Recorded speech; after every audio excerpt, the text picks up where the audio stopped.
So, Julian, the clear bias by people in the DNC against Bernie Sanders is probably what got the most attention here in the United States. I'm wondering, in the documents that you released, what stood out to you as the most significant thing?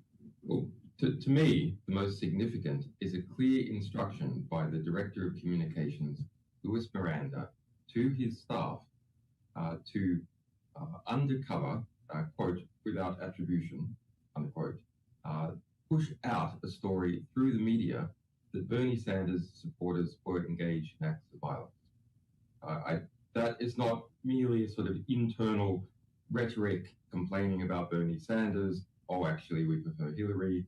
Everyone has their personal preferences, and in a workplace environment, those can be expressed.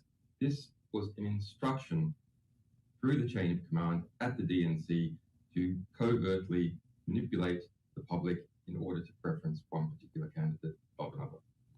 In terms of the timing of the release of these, how much of this on the part of WikiLeaks was, I mean, clearly you timed it to the start of the DNC. Was that for maximum impact, for maximum, sort of marketing?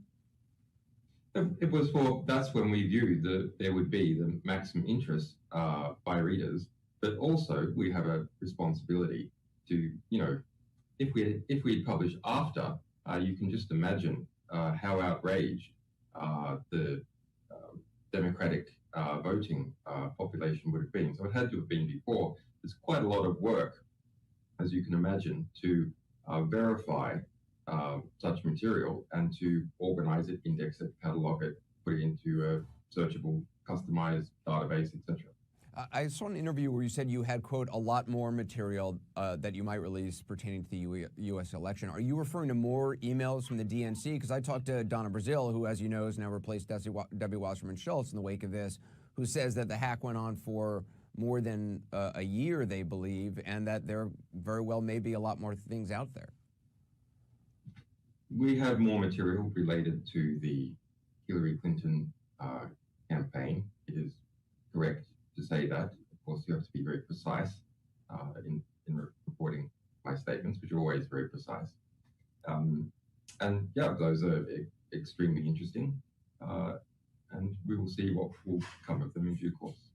There is word today of a new FBI investigation into an alleged cyber hack of the Democratic Congressional Campaign Committee server, which is said to be similar to the hack of the DNC committee or the Democratic National Committee. Do you have any knowledge of this latest hack, or if you do, any intention to publish any information obtained from it? I can't comment on anything that might reflect on sourcing, either to rule things in or to rule things out. But I will just say, and this is public information, it's not coming from me privately, that there has been multiple hacks of the DNC over the last 2 years. The DNC and the RNC have been Swiss cheese in terms of their security. And the DNC has been notified quite some time ago that is the case. And it has legal responsibilities that it must carry out to notify its donors if it is aware that their confidentiality has been breached by a hack. Now, the emails that we published are a separate question to the various hacks that occurred to the DNC. We have not connected those emails to a hack of the DNC, and no one else has connected them. There's other documents that are published by the Hill, the Smoking Gun, and Gawker that have been connected to the hack. I'm not even going to bother to ask you about your sources, because obviously you're not going to reveal your sources. You don't do that. But U.S. officials have said that they have, and I'm quoting, little doubt was the term, that Russian hackers were behind this. They haven't said it definitively. Do you know, again, I'm not asking you who did it, but do you know who did the hacking of the DNC server that got you the information? Do you know who provided you with these emails? We just, as a matter of policy, we don't go anywhere near commenting on sources, ruling things in, ruling things out, because it provides extra information that might be used to track down a source. But I can say that yesterday, James Clapper, the head of the DNI, the Director of National Intelligence that oversees all 16 U.S. intelligence agencies, stated that there was a lot of media hyperventilation and, quote, they didn't know enough to ascribe motivation regardless of who it might have been. So, I mean, those kinds of statements are coming out of the man responsible for overseeing all U.S. intelligence agencies. If obviously there's been a lot of focus on Russia, whereas it Russian hackers with connection to the Russian government. If in fact it was hackers with connection to the Russian government, that this was a state-sponsored act, would that concern you at all, given the fact the Russian government has, been accused of killing journalists, repressing journalism, and a whole host of other things? Would it concern you that WikiLeaks is doing something which, whether you know it or not, is serving a state interest? Well, I mean, the U.S. famously hacks organizations all around the world, including Amnesty International, Greenpeace, etc. The Russian government, the Chinese government, do they do that as well? Of course they do. Now, if there's a transition between collecting intelligence and using intelligence, what kind of transition is it? Well, the allegation is, in this case, the transition is to making truthful information available to the public. And if U.S. intelligence agencies want to give us truthful information, we will verify it. It will take time. They shouldn't waste our time. But we'd be very happy to also reveal information about the Russian government to the public. I want to get your reaction to something that Edward Snowden tweeted yesterday. He said, democratizing information has never been more vital, and WikiLeaks has helped, but their hostility to even modest curation is a mistake. How do you respond to that idea? I mean, you and I think have discussed this before with prior leaks, the idea that you publish personal information, in this case, social security numbers, credit card numbers of people associated with the Democratic Party, or a voicemail between somebody from the DNC and their kid going to a zoo. We're not talking about personal information. We're talking about information held by the ruling political party of the United States and its cash flows. So that's very important for investigative journalism. Now, the question is, should we tamper with the evidence in a pristine archive about the ruling party and its cash flows? Now, we have a lot of experience in this. Material that WikiLeaks has published has gone on to result in prosecutions of many criminal acts as a result of the integrity of our archives, that they can be relied on to be pristine and not tampered with. And in this particular case, we have potentially illegal movements of money that need to be tracked down and identified and argued in court, either by prosecutors or by civil litigants, that the perpetrators or the conspirators involved are properly identified. So you're saying that if you edited, that would somehow, that you believe that would hurt the security or the sanctity of the actual raw data? That's correct, and we've also found problems in the past. We do occasionally restrict things in a time-limited manner where we perceive that people are under serious threat of retributive acts for a time-limited manner. But preserving the integrity of an archive so it can be used in legal process is something that we've become very, very good at. And the CIA, as a result, has had judgments against them. The European Court of Human Rights. Russia lost the UCOS case, $54 billion in the arbitration courts as a result of the integrity of the archives we publish. There's a report in the U.S. by Politico that says DNC staffers were told to not search WikiLeaks because malware is embedded in your site, which would allow WikiLeaks to search their computers. Is that true? Does WikiLeaks have the ability to search the computer of anyone using your site? No, and it's quite a fantastical claim. I guess it's necessary, the DNC feels, in order to discourage internal questioning of its actions. But any sort of, people get malware in their email all the time. So any kind of archive of email has some malware in it, probably, if it's big enough. In this case, it's big enough?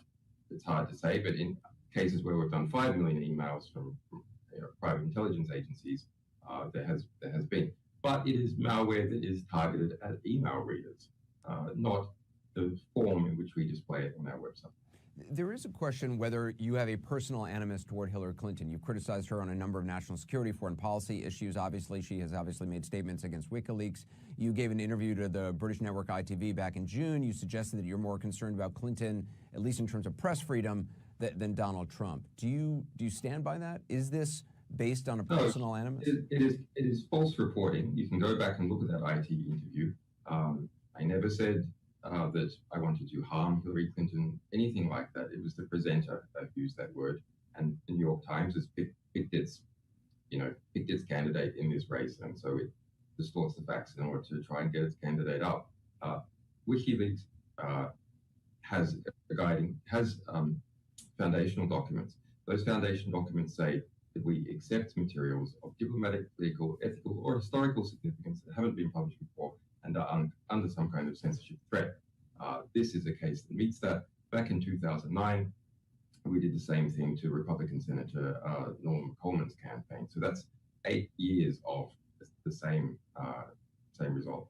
You mentioned earlier, and I should have followed up on it, you mentioned the RNC, their systems also are vulnerable. Have you seen information on the RNC, and would you publish it if you had it? Well, I'm making that statement because a number of security experts have made that statement, but also because a couple of months ago, the DNI came out and said that there have been numerous attacks on both the RNC and the DNC with a range of motivations, from philosophical, political opposition by individuals to espionage. So in the U.S., when the Clinton campaign comes out and says, well, look, we believe Russia is behind this, experts say this, or Jake Tapper pressed them for examples of experts, they didn't actually name any, but there is this sort of drumbeat of belief that Russia is behind this and their investigation's obviously ongoing. Do you think that is just, what does that say to you, that they're blaming Russia? I mean, it's great material. It's a great scoop that many journalists are going through and producing great investigative results. Obviously, there's a need to try and distract from the seriousness of that. There's been protests and walkouts at the DNC because of what's happened. Debbie Weissman-Schultz has resigned. There's a report earlier today in Politico that all the senior staff of the DNC feel that they're going to be fired as a result. So, of course, people are desperate to latch onto anything to create a diversion. But it doesn't matter in WikiLeaks' case. Our methodology means that we verify the material that we publish. Sourcing is another question. Our publications are disconnected from the source because we're not writing up someone's opinion. We are providing pristine material, analyzed, indexed, with our own descriptive but entirely verifiable analysis as the result. So it is a diversion, it is a meta story. It's an interesting meta story. Every claim in the press should be checked out, but it is a meta story. And to those in, I mean, right now, obviously, you're still at the Ecuadorian embassy in London. You've been there, I think, now for 4 years, avoiding extradition to Sweden, possibly even the United States. To Americans watching right now who agree with the U.S. government or who are angry that you published this information right before the Democratic National Convention, what is your argument? What do you say to them?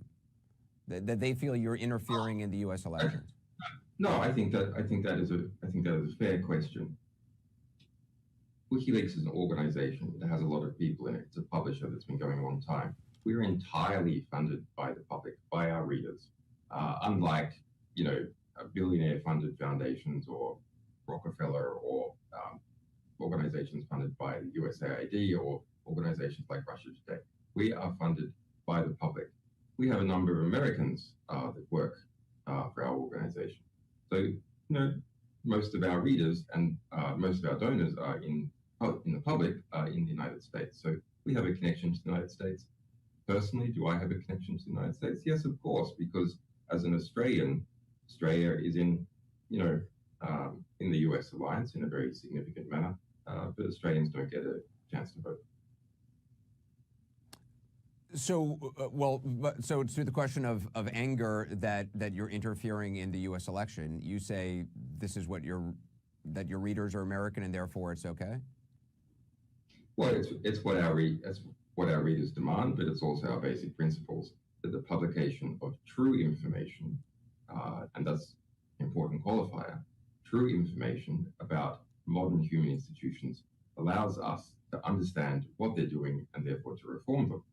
If we don't understand what our institutions are doing, we have no hope to reform them whatsoever. Julian Assange, I appreciate your time. Thank you. Thank you, Anderson.